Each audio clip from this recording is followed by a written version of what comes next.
with Vaughn Nutrition Insight. I'm here at Expo West 2026 with Vaughn DuBow, who's Senior Director of Marketing for North America, Health and Wellness at ADM. Thank you for joining me today. My pleasure. Thank you for having me. And I'd love to know more about ADM, and I was wondering, how are you leveraging proprietary insights to lead innovation in nutrient-dense, convenience-driven solutions for emerging consumer segments, and especially looking at the GLP-1 consumers? Absolutely. So we're looking at consumer insights all the time. So we're really pulling in diverse information sources from many different sites from both our internal sources. We use something called outside voice in order to find consumer sentiment.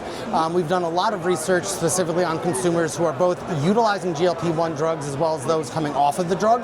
That way we can really understand what their needs are while they're on the drugs, what their needs are when they're off the drugs, as well as really what prompts them to start using or stop using them as well. So by getting all those insights, we're able to really formulate the products effectively that we have, making sure that they really maximize the benefits that the consumers need from those need states, both on the drug or off the drug. So utilizing that consumer sentiment is really everything to driving our innovation. Awesome. And in terms of health benefits, how do ADM's product concepts, I know you have several here on display for this show, like a high protein, reduced sugar brownie. How do those products align with evolving consumer needs for functional nutrition?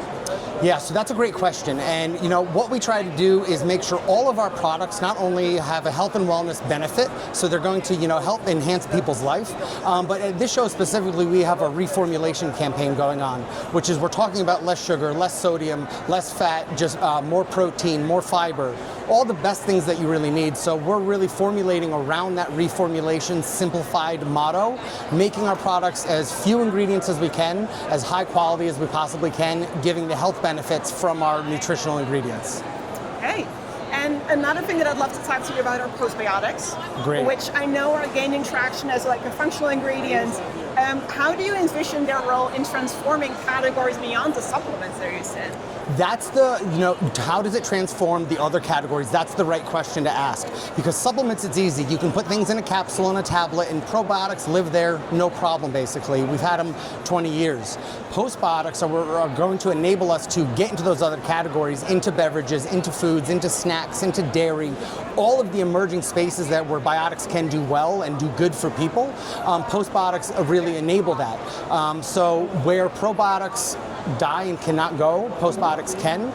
So it's opening that door every single day, and you're going to start seeing them pop up in more and more options very soon.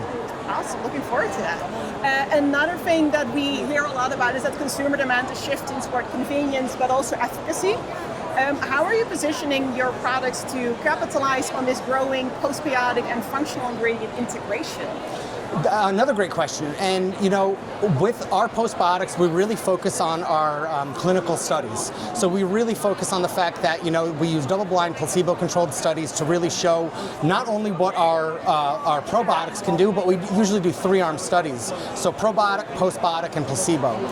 So that way we can see what the living probiotic does, we can see what the inactivated postbiotic does, how they differ, and from there that really enables us to get those categories better formulated utilizing those ingredients. Awesome. Finally, I'm always keen to ask about the future and what you expect.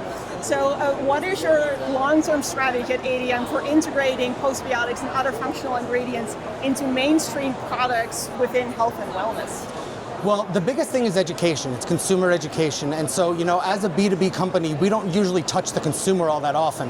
What we do have the ability to do is create really good educational material for our customers who can then pass that on and translate it to their consumers. So what we're trying to do is take that tough scientific jargon and really bring it down to an understandable level for marketers, for R&D, for everyone. That way we can tell the story properly and really expand out from there. So really clinical trials is what we put our basis on, and that really showcases the efficacy of all our ingredients.